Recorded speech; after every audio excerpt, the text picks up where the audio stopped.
فرما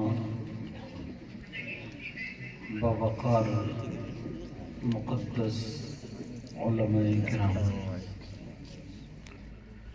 شعراء ذوی الاحترام، سامعین ذوی الاحتشام، السلام علیکم ورحمۃ اللہ وبرکاتہ۔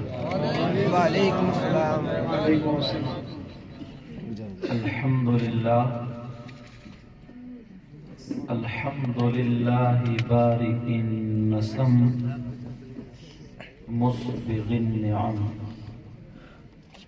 مرسل الآلاء بالخلق والإبداع بالبعث والإنهاء، والصلاة والسلام على رسوله الذي دعا إلى التوحيد والتمجيد، وعلى آله الذين اتبعوه بالحق، أما بعد فأعوذ بالله من الشيطان الرجيم، بسم الله الرحمن الرحيم، والعصر إن الإنسان لفي خسر إلا الذين آمنوا وعملوا الصالحات وتواصوا بالحق وتواصوا بالصبر، صدق الله مولانا العظيم، وبلغنا رسوله النبي الأمين المتين الكريم، ونحن على ذلك لمن الشاهدين والشاكرين، والحمد لله رب العالمين۔ جان ایمان، شان ایمان، شان کائنات، جان کائنات، مقصود کائنات، روح کائنات، منبع کمالات، فخر موجودات، باعث تخلیق کائنات، مشکات نبوت، مہتاب رسالت، گنبد خضران، آرام فرمانے والے آقا، لمبے لمبے ہاتھوں سے بھیک دینے والے داتا، جناب احمد مجتبی محمد مصطفیٰ صلی اللہ تعالی علیہ وسلم کی بارگاہ عالی شان میں غلامی کا ثبوت دیتے ہوئے پورا مجمع جھوم کر کے درود شریف کا نذرانہ پیش کریں۔ اللہم صلی علی سیدنا مولانا محمد وعلی آل سیدنا و مولانا محمد وبارک وسلم صلاۃ و سلام علیک یا رسول اللہ صلی اللہ تعالی علیہ وسلم۔ حضرات، آج کا یہ عظیم الشان پروگرام ایک بچہ آپ ہی کے مدرسے سے، جس مدرسے کا نام دارالعلوم فیضان الاسلام، الحمدللہ اللہ کے فضل و کرم سے مکمل حافظ قرآن، یہ بڑی دولت ہے۔ شاید مجھے جیسے یاد ہے اور بتایا، پتہ لگا، ابھی جو تقریر کر رہے ہیں حضرت علامہ مولانا غلام مرتضیٰ صاحب، کہ 14-15 سال سے اس بستی میں ابھی مدرسے سے، حفظ سے کسی بچے کی دستار رہی۔ آج الحمدللہ کتنی خوشیوں کا دن، مبارکباد ہیں ان کے استاد محترم جن کا نام قاری قرآن، قاری خوش الہان، قاری احمد رضا صاحب۔ آپ اپنے بچوں کو ایک سورت یاد کرا کے دیکھیے تو احساس ہو جائے گا